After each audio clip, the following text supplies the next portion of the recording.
நுங்கம்பாக்கத்தில் இருக்க ஒரு ஸ்டார் ஹோட்டலில் இருக்க ஒரு பாரில் வந்துட்டு அங்கே ஒரு பெண்ணை வந்துட்டு ரூமுக்கு வா அப்படின்னு கூப்பிட்டதில் 2 கேங்க்கு இடையில தகராறு நடந்ததா செய்தி வந்திருக்கு. அங்கே என்ன சார் நடந்துச்சு? அந்த செய்தி எடுத்து அதில் இருக்க கடைசி பேரவைப்படி.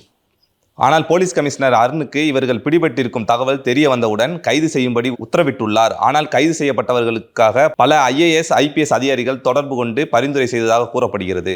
ஆனால் தவறு செய்தவர்கள் மீது நுங்கம்பாக்கம் போலீசார் BNS 19 போதும் செக்ஷனில் வழக்கு பதிவு செஞ்சார்.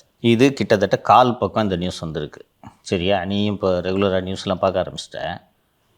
ஒரு பாருக்கு போய் குடிச்சிட்டு சண்டை போடுறதுன்றது ஒரு நாளைக்கு மட்டும் சென்னை சிட்டி லிமிட்ஸில் 50 கேஸ் பதிவாகும். ஓகேவா? சின்ன லெவலில் டாஸ்மாகில் சின்ன லெவலில் சைடிஸ்க்கு சண்டை போடுறது அது தனி. பெரிய பார்ஸில் எப்போவும் ஏதாவது அங்கே ரெகுலராக நடக்காது. வாரத்துக்கு ஒரு சாட்டர்டேஸில் ஏதாவது ஒரு பஞ்சாயத்து வந்துடும். கூட கேர்ள்ஸ் போவாங்க. அப்போ எவனாவது இந்த டான்ஸ் ஆடும்போது பப்பில் இந்த மாதிரி சண்டை வரும், இல்லை வேறு ஏதாவது சண்டை வரும். இது இயல்பு. இந்த செய்தி தினகரனில் மட்டும்தான் வந்திருக்கு. வேறு எந்த செய்தித்தாள்லேருந்து வரல.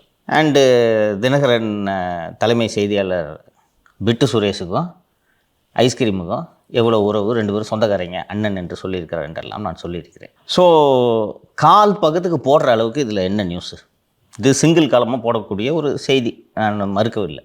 1/4 பக்கத்துக்கு போடுற அளவுக்கு இதில் என்ன இருக்குது?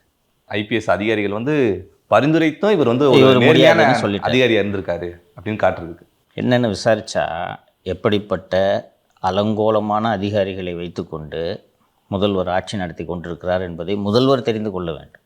இல்லைன்னா அட்லீஸ்ட்டு தீப்பொறி தினேஷ் தெரிந்து கொள்ள வேண்டும்.